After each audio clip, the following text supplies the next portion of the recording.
직장을 그만둬야 할까요? 아니면 조금만 더 버텨야 할까요? 힘든 관계를 정리해야 할까요? 아니면 참고 견뎌야 할까요? 우리는 매일 이런 질문 앞에 섭니다. 버티면 도망치는 것 같고 그만두면 실패한 것 같습니다. 2600여 년 전 부처님도 똑같은 질문 앞에 서 계셨습니다.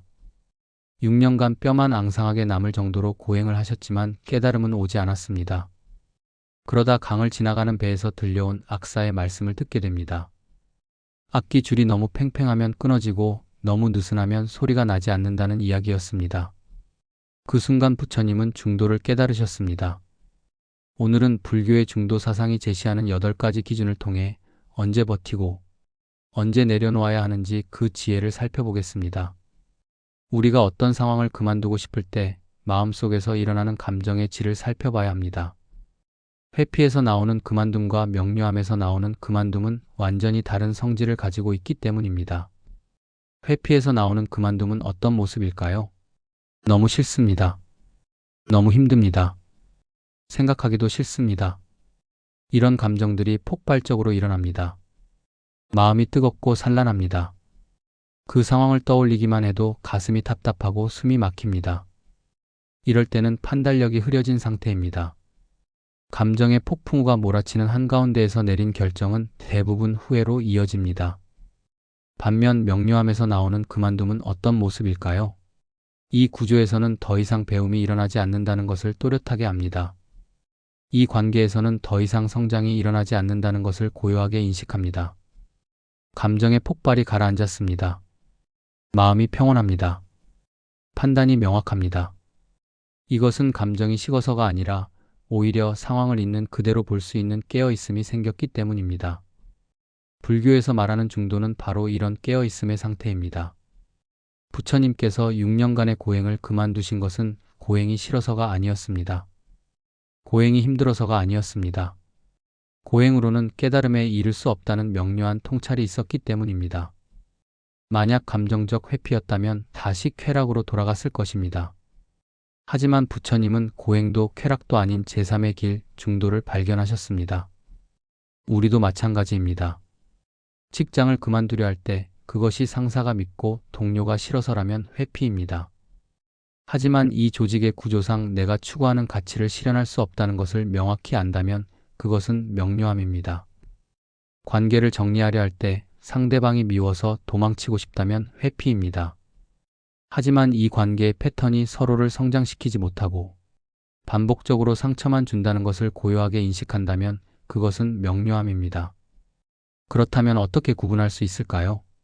시간을 두고 관찰하는 것입니다. 감정의 폭발이 일어났을 때는 아무 결정도 내리지 마십시오. 며칠, 때로는 몇 주를 기다리십시오. 그 감정이 가라앉은 후에도 여전히 그만두는 것이 옳다는 판단이 또렷하게 서 있다면 그것은 명료함에서 나온 결정입니다. 반대로 감정이 가라앉으니 그냥 견딜만 하다는 생각이 든다면 그것은 회피였던 것입니다. 우리 마음은 거짓말을 하지 않습니다. 특히 상상을 할 때 일어나는 첫 번째 감정은 매우 정직합니다. 그만두는 상상을 했을 때 어떤 감정이 먼저 일어나는지 주의 깊게 살펴보십시오. 도망으로서의 그만둠을 상상하면 어떤 일이 벌어질까요? 불안이 폭증합니다. 죄책감이 밀려옵니다. 내가 도망치는 것은 아닐까? 내가 무책임한 것은 아닐까? 사람들이 나를 어떻게 볼까? 이런 생각들이 끝없이 일어납니다. 가슴이 두근거리고 손에 땀이 납니다. 이것은 마음이 보내는 신호입니다. 아직 그만둘 때가 아니라는 신호입니다. 반면 바른 이탈로서의 그만둠을 상상하면 어떤 일이 벌어질까요? 이상한 안도감이 찾아옵니다. 호흡이 트입니다. 가슴이 넓어지는 느낌이 듭니다. 물론 두려움이 전혀 없는 것은 아닙니다. 새로운 시작은 언제나 두렵습니다. 하지만 그 두려움 밑바닥에 평온이 깔려 있습니다. 이것이 맞다는 고요한 확신이 있습니다. 중도에서 말하는 바른 이탈은 흥분이 아니라 고요함을 동반합니다. 부처님께서 고행을 그만두고 보리수 아래 앉으셨을 때 그것은 흥분된 상태가 아니었습니다. 오히려 깊은 평온 속에서 마침내 바른 길을 찾았다는 고요한 확신이 있었습니다. 그래서 49일간 깊은 선정에 들어가실 수 있었습니다. 우리도 마찬가지입니다. 만약 회사를 그만두는 상상을 했을 때 자유와 해방감에 흥분이 된다면 조금 더 기다려야 합니다. 그것은 도망의 흥분일 수 있습니다. 하지만 그만두는 상상을 했을 때 조용한 안도감과 함께 다음 단계로 나아갈 준비가 되었다는 평온이 온다면 그것은 바른 이탈입니다. 관계도 마찬가지입니다. 헤어지는 상상을 했을 때 복수심이나 통쾌함이 먼저 온다면 아직 때가 아닙니다. 하지만 슬픔과 아쉬움 속에서도 이것이 서로를 위한 최선의 선택이라는 평온이 함께 온다면 그것은 깨어있는 이탈입니다. 여기서 중요한 것이 있습니다. 평온이 온다고 해서 아픔이 없는 것은 아닙니다. 슬픔이 없는 것도 아닙니다. 오히려 깊은 슬픔과 함께 평온이 올 수 있습니다. 이것이 중도입니다. 슬픔을 회피하지도 않고 슬픔에 압도되지도 않으며 슬픔을 있는 그대로 느끼면서도 다른 선택을 할 수 있는 상태입니다. 모든 상황은 우리에게 무언가를 가르쳐 줍니다. 힘든 직장도 어려운 관계도 고통스러운 과정도 배움의 장이 될 수 있습니다. 하지만 배움이 일어나는 구간과 손상만 누적되는 구간은 분명히 다릅니다. 배움이 일어날 때는 어떤 모습일까요? 힘들지만 성장합니다. 고통스럽지만 통찰이 생깁니다. 어제의 나와 오늘의 나가 다릅니다. 같은 패턴이 반복되더라도 그 패턴을 보는 깊이가 달라집니다. 인내심이 늘어납니다. 지혜가 깊어집니다. 타인을 이해하는 폭이 넓어집니다. 비록 겉으로 보기에는 같은 자리에 있는 것 같아도 내면의 질이 달라지고 있습니다. 반면 반복 손상이 일어날 때는 어떤 모습일까요? 같은 상처가 더 깊어질 뿐입니다. 같은 패턴이 반복되는데 새로운 통찰은 없습니다. 오히려 내가 작아집니다. 자존감이 떨어집니다. 세상을 보는 시야가 좁아집니다. 예전에는 할 수 있었던 것들을 이제는 할 수 없게 됩니다. 웃음이 사라집니다. 희망이 줄어듭니다. 이것은 배움이 아니라 손상입니다. 스스로에게 물어보십시오. 최근 6개월간 이 상황에서 새로운 통찰이 있었습니까? 아니면 1년 전과 똑같은 문제로 똑같이 고통받고 있습니까? 만약 새로운 배움이 있다면 비록 힘들어도 계속할 이유가 있습니다. 하지만 같은 상처만 반복적으로 깊어진다면 이제 이 배움의 장을 떠날 때입니다. 불교에서 말하는 수행은 고통을 견디는 것이 아닙니다. 고통을 통해 깨달음을 얻는 것입니다. 부처님께서 6년간 고행하셨을 때 처음에는 분명 배움이 있었을 것입니다. 욕망을 다스리는 법, 육신의 한계를 넘어서는 법, 정신 집중의 깊이를 더하는 법을 배우셨을 것입니다. 하지만 어느 순간부터는 배움이 멈추고 몸만 망가지기 시작했습니다. 갈비뼈가 드러나고 피부가 땅에 붙을 정도가 되었지만 깨달음은 오지 않았습니다. 그때 부처님은 명료하게 아셨습니다. 이제 이 방법으로는 더 이상 배울 것이 없다는 것을. 우리도 마찬가지입니다. 직장에서 처음 1년은 많은 것을 배웁니다. 하지만 3년, 5년이 지나도 같은 자리에서 같은 불만으로 같은 고통을 받고 있다면 이제 배움의 구간이 끝난 것입니다. 관계에서도 처음에는 서로의 다름을 통해 성장합니다. 하지만 몇 년이 지나도 같은 패턴으로 다투고 같은 방식으로 상처받는다면 이제 이 관계는 배움의 장이 아니라 손상의 장이 된 것입니다. 여기서 중요한 것은 시간이 아니라 질입니다. 어떤 사람은 10년을 있어도 계속 새로운 배움을 얻습니다. 어떤 사람은 1년 만에 배울 것을 다 배웁니다. 기간이 아니라 내면의 변화를 보아야 합니다. 내가 더 깊어지고 있는가 아니면 더 얕아지고 있는가? 내가 확장되고 있는가 아니면 축소되고 있는가? 이것이 진짜 기준입니다. 중도 수행의 기준은 얼마나 오래 버텼는가가 아닙니다. 그 과정에서 어떤 상태가 되었는가입니다. 우리는 종종 오래 버티는 것 자체를 미덕으로 여깁니다. 10년을 한 직장에서 일했다. 20년을 한 관계를 유지했다. 이것을 자랑스럽게 생각합니다. 하지만 불교에서 보는 진짜 질문은 다릅니다. 그 10년 동안 당신은 어떤 사람이 되었습니까? 머무름이 나를 확장시킬 때는 어떤 모습일까요? 시야가 넓어집니다. 예전에는 이해하지 못했던 것들을 이해하게 됩니다. 타인의 고통에 공감하는 능력이 늘어납니다. 어려운 상황을 다루는 지혜가 깊어집니다. 내가 할 수 있는 일의 범위가 넓어집니다. 세상을 보는 눈이 밝아집니다. 이것이 확장입니다. 비록 힘들고 고통스러워도 그 과정이 나를 더 큰 사람으로 만들고 있다면 그것은 계속할 이유가 충분합니다. 반면 머무름이 나를 축소시킬 때는 어떤 모습일까요? 점점 작아집니다. 할 수 있는 것이 줄어듭니다. 시도해 보려는 의지가 사라집니다. 새로운 것에 대한 호기심이 죽습니다. 사람들을 만나기 싫어집니다. 웃는 횟수가 줄어듭니다. 꿈꾸는 것을 멈춥니다. 예전의 나라면 당연히 했을 일들을 이제는 못하겠다고 생각합니다. 이것이 축소입니다. 이렇게 계속 작아지고 있다면 아무리 오래 버텨도 그것은 수행이 아니라 손상입니다. 부처님께서 보리수 아래 앉으시기 전 6년간의 고행은 처음에는 확장이었을 것입니다. 왕자로서의 편안함을 벗어나 수행자의 길을 걷는 것, 육신의 한계에 도전하는 것, 정신을 극도로 집중하는 것, 이 모든 과정이 부처님을 확장시켰을 것입니다. 하지만 어느 순간부터 고행은 확장이 아니라 축소가 되었습니다. 몸은 피골이 상접하고 정신은 더 이상 깊어지지 않았습니다. 그때 부처님은 고행을 멈추셨습니다. 이것은 포기가 아니었습니다. 축소에서 확장으로 방향을 바꾼 것입니다. 직장에서도 마찬가지입니다. 처음 몇 년은 비록 힘들어도 확장됩니다. 새로운 기술을 배우고 사람을 다루는 법을 익히고 조직을 이해하게 됩니다. 하지만 어느 순간부터 반대가 됩니다. 창의성이 죽고 도전 정신이 사라지고 그냥 시키는 대로만 하는 사람이 됩니다. 퇴근 후에도 무기력하고 주말에도 회복이 안 되고 취미도 사라지고 친구도 만나기 싫어집니다. 이것은 그 직장이 나를 축소시키고 있다는 신호입니다. 관계도 마찬가지입니다. 좋은 관계는 서로를 확장시킵니다. 함께 있으면 더 용감해지고 더 창의적이 되고 더 따뜻한 사람이 됩니다.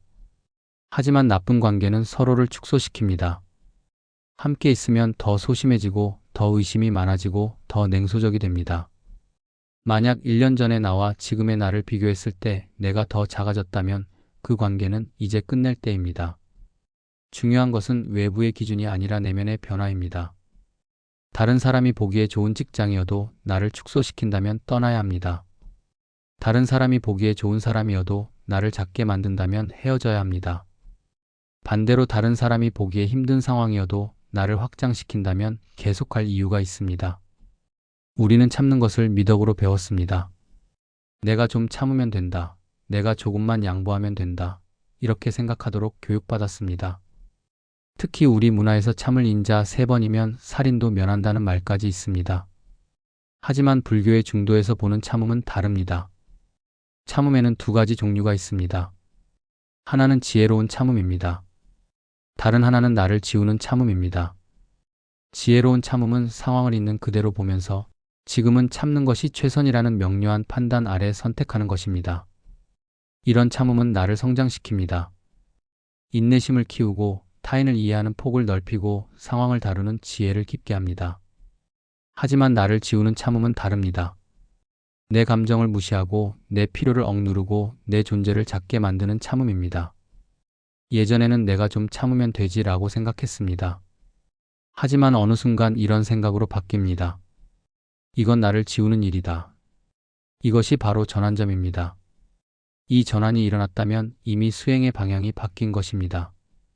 부처님께서 고행을 하실 때도 마찬가지였을 것입니다. 처음에는 육신의 고통을 참는 것이 수행이라고 생각하셨을 것입니다. 참으면 참을수록 영혼이 정화될 것이라고 믿으셨을 것입니다. 하지만 어느 순간 깨달으셨습니다. 이것은 수행이 아니라 나를 파괴하는 일이라는 것을, 몸을 학대하는 것이 영혼을 높이는 것이 아니라는 것을. 그때 부처님은 고행을 멈추셨습니다. 직장에서도 이런 전환이 일어납니다. 처음에는 야근을 참고 부당한 대우를 참고 무례한 말을 참으면서 이것이 사회생활이라고 생각합니다. 내가 아직 부족해서 그렇다고 자책합니다. 하지만 어느 날 깨닫습니다. 이건 내가 부족한 것이 아니라 구조의 문제라는 것을, 이건 참아야 할 것이 아니라 바꿔야 할 것이라는 것을, 그런데 바꿀 수 없다면 떠나야 한다는 것을. 관계에서도 마찬가지입니다. 처음에는 상대방의 화를 참고 무시를 참고 폄하를 참으면서 내가 더 성숙해지면 괜찮아질 거라고 생각합니다. 내 사랑이 부족해서 그렇다고 자책합니다. 하지만 어느 날 알게 됩니다. 이건 사랑이 아니라 학대라는 것을, 이건 내가 참아야 할 것이 아니라 거부해야 할 것이라는 것을. 이 전환을 알아차리는 것이 중요합니다. 예전에는 내가 좀 참으면 되지라는 생각이 자연스러웠습니다. 하지만 지금은 이건 나를 지우는 일이다 라는 생각이 또렷합니다. 이것은 나약해진 것이 아닙니다. 오히려 깨어난 것입니다. 자기 존중이 생긴 것입니다. 내 존재의 가치를 알아차린 것입니다.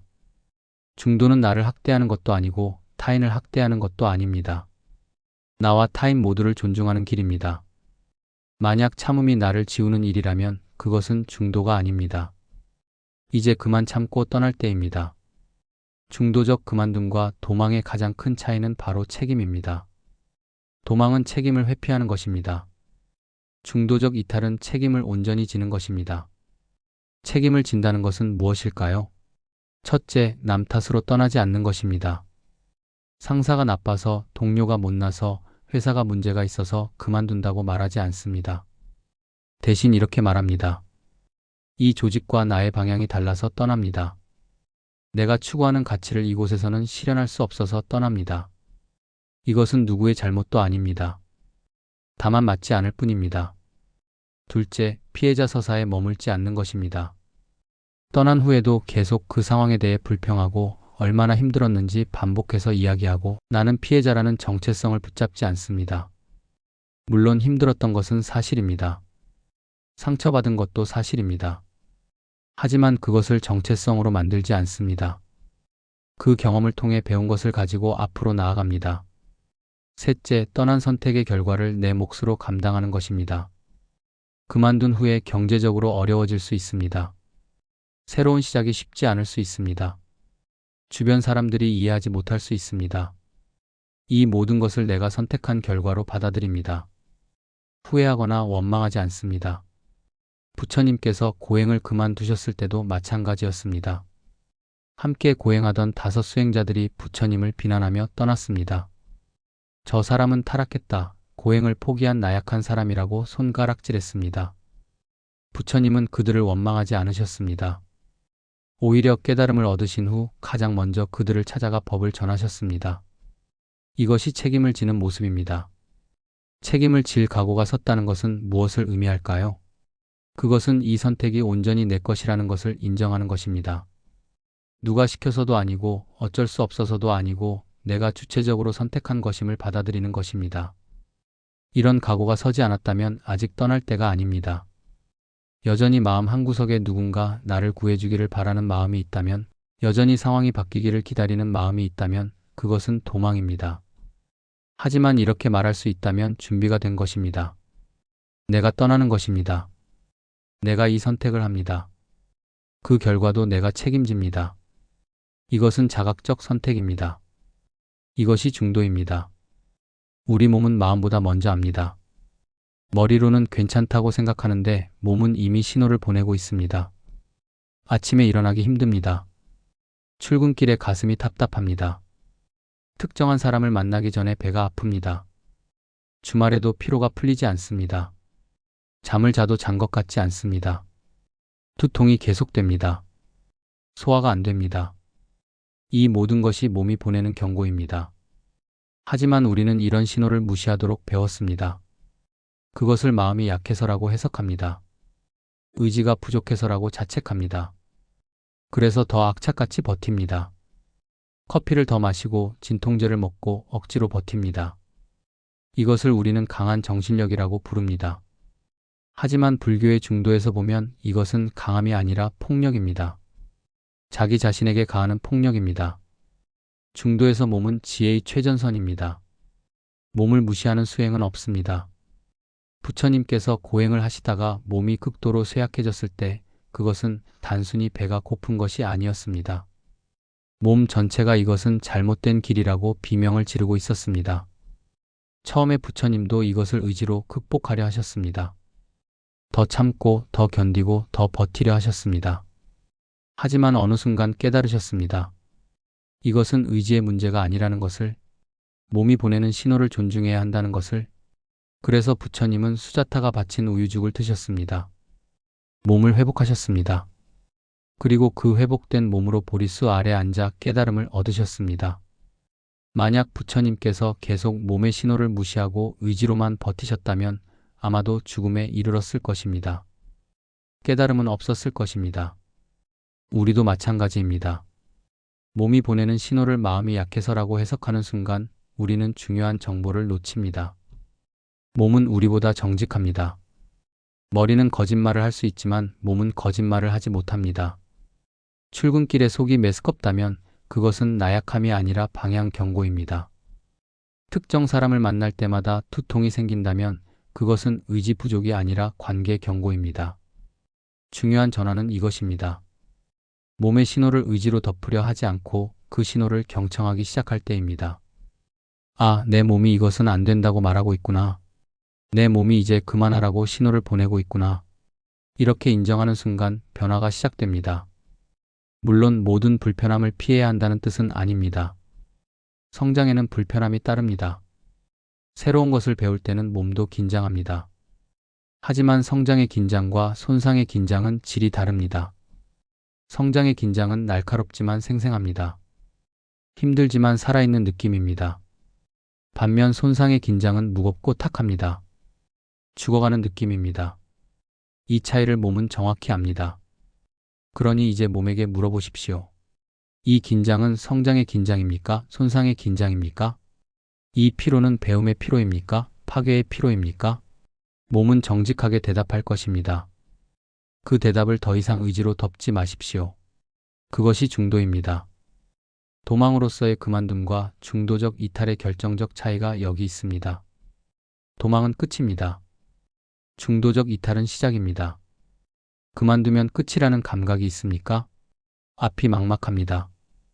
다음이 보이지 않습니다. 그저 여기서 벗어나고 싶을 뿐입니다. 벗어난 후 무엇을 할지는 모릅니다. 어디로 갈지도 모릅니다. 그냥 지금 이 고통에서만 벗어나고 싶습니다. 이것은 도망입니다. 아직 떠날 때가 아닙니다. 반면 그만두면 새 배움의 공간이 열린다는 느낌이 있습니까? 다음 단계가 어렴풋이 보입니까? 완전히 명확하지는 않아도 방향은 보입니까? 이곳을 떠나면 내가 진짜 하고 싶었던 것을 시작할 수 있다는 확신이 있습니까? 새로운 배움이 기다리고 있다는 예감이 있습니까? 이것이 중도적 이탈입니다. 이제 떠날 때입니다. 부처님께서 고행을 그만두신 것은 포기가 아니었습니다. 다음 단계로 가기 위한 준비였습니다. 고행이라는 한 배움의 장을 닫고 중도라는 새로운 배움의 장을 여는 것이었습니다. 실제로 고행을 멈춘 직후 부처님은 보리수 아래로 가셨습니다. 그곳에서 49일간 깊은 명상에 들어가셨습니다. 그리고 마침내 깨달음을 얻으셨습니다. 고행을 그만둔 것은 끝이 아니라 진짜 시작이었습니다. 중도적 이탈은 항상 다음 배움으로 이어지는 문입니다. 문을 닫는 것은 방을 바꾸기 위함입니다. 이 직장을 그만두는 것은 내가 진짜 하고 싶은 일을 시작하기 위함입니다. 이 관계를 끝내는 것은 나를 존중하는 관계를 만들기 위함입니다. 이 공부를 그만두는 것은 내게 맞는 다른 배움의 길로 가기 위함입니다. 여기서 중요한 것이 있습니다. 다음 단계가 완벽하게 준비되어 있어야 하는 것은 아닙니다. 모든 계획이 세워져 있어야 하는 것도 아닙니다. 다만 방향이 보여야 합니다. 이쪽이 아니라 저쪽이라는 것, 이것이 아니라 저것이라는 것이 또렷해야 합니다. 구체적인 길은 걸어가면서 만들어집니다. 하지만 방향은 지금 분명해야 합니다. 스스로에게 물어보십시오. 내가 여기를 떠나면 무엇을 하고 싶습니까? 어떤 배움이 기다리고 있습니까? 어떤 나로 성장하고 싶습니까? 만약 이 질문에 대한 답이 조금이라도 보인다면 그것은 시작의 신호입니다. 하지만 이 질문에 대한 답이 전혀 없고 그저 여기서 벗어나고 싶다는 생각뿐이라면 조금 더 기다려야 합니다. 아직 다음 단계가 준비되지 않았습니다. 중도에서 그만둠은 실패가 아니라 배움의 장을 옮기는 것입니다. 버팀이 수행일 때도 있고 떠남이 수행일 때도 있습니다. 기준은 오직 하나입니다. 이 선택이 나를 더 깨어있게 하는가입니다. 깨어있음이란 무엇입니까? 감정의 폭풍에 휘말리지 않고 상황을 또렷이 보는 것입니다. 두려움에 얼어붙지 않고 평온 속에서 선택하는 것입니다. 과거의 상처를 반복하지 않고 새로운 배움으로 나아가는 것입니다. 나를 축소시키지 않고 확장시키는 것입니다. 몸의 신호를 존중하는 것입니다. 책임을 회피하지 않고 온전히 지는 것입니다. 그리고 끝이 아니라 시작으로 여기는 것입니다. 부처님께서 고행을 그만두셨듯이 때로는 그만두는 것이 가장 큰 용기입니다. 악기 줄이 너무 팽팽하면 끊어집니다. 적절히 느슨하게 해야 아름다운 소리가 납니다. 우리 삶도 마찬가지입니다. 무조건 버티는 것이 능사가 아닙니다. 적절한 때에 내려놓고 방향을 바꾸고 새로운 길로 가는 것, 그것이 중도의 지혜입니다. 첫 번째 오해, 그만두면 도망이라는 생각입니다. 많은 사람들이 끝까지 버티는 것을 미덕으로 여깁니다. 그만두는 것을 나약함으로 여깁니다. 하지만 깨어있는 이탈은 수행의 완성일 수 있습니다. 부처님께서 고행을 그만두신 것은 나약함이 아니었습니다. 오히려 더 깊은 지혜였습니다. 잘못된 길에서 100년을 걸어도 목적지에 도달하지 못합니다. 바른 길로 방향을 바꾸는 것, 그것이 진짜 용기입니다. 두 번째 오해, 끝까지 버텨야 성장한다는 생각입니다. 고통이 클수록 배움이 크다고 믿습니다. 하지만 성장은 때로 멈춤과 전환에서 옵니다. 씨앗이 싹을 틔우려면 딱딱한 껍질을 깨야 합니다. 나비가 되려면 번데기 시절을 끝내야 합니다. 다음 단계로 가려면 지금 단계를 놓아야 합니다. 무조건 버티는 것은 성장이 아니라 정체입니다. 적절한 때에 놓아주는 것, 그것이 진짜 성장입니다. 세 번째 오해, 고통이 크면 의미 있다는 생각입니다. 많이 아프면 많이 배운다고 여깁니다. 하지만 의미는 고통의 크기가 아니라 깨달음의 증가로 판단합니다. 같은 고통을 100번 겪어도 깨달음이 없다면 무의미합니다. 작은 고통이라도 통찰이 일어난다면 의미가 있습니다. 부처님의 6년 고행보다 보리수 아래의 49일이 더 의미 있었습니다. 왜냐하면 그곳에서 깨달음이 일어났기 때문입니다. 고통 자체가 아니라 그 고통을 통해 무엇을 보았는가, 그것이 진짜 기준입니다. 이 세 가지 오해를 벗어날 때 비로소 중도의 지혜가 보입니다. 버팀과 놓음, 참음과 떠남, 고통과 평화 사이에서 바른 길을 찾을 수 있습니다. 그 길 위에서 우리는 진정으로 자유로워집니다. 오늘은 여기까지입니다. 시청해주셔서 감사합니다. 구독, 좋아요, 알림 설정은 큰 힘이 됩니다.